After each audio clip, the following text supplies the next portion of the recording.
7. 8'ge тұрды. Тұрды. 8'ge дейін тынығып алды. Бұл тәжірибе.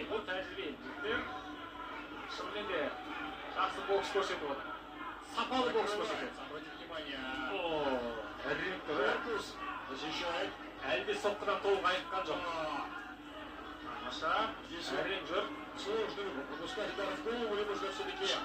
секундтан астам уақыты бар Қалматовтың бұл раундта. Осымен 3-ші нокдаун. 7 раундтың ішінде.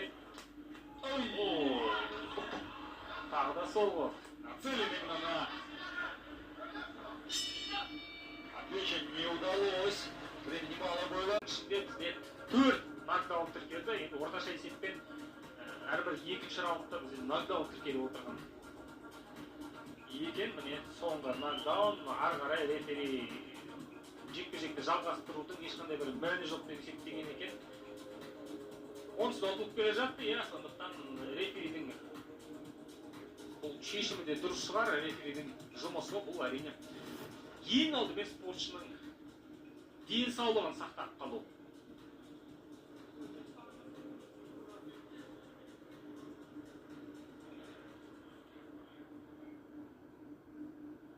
Сегізінші раундтың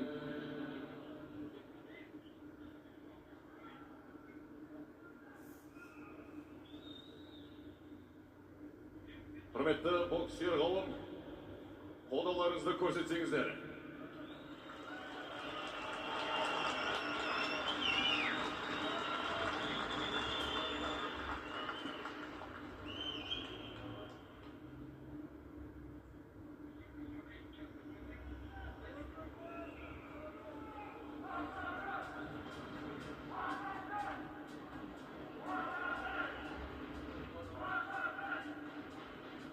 Сегізінші раундтың 2-ші минутында техникалық нокаутпен жеңіске жеткен Отабек Қалматов.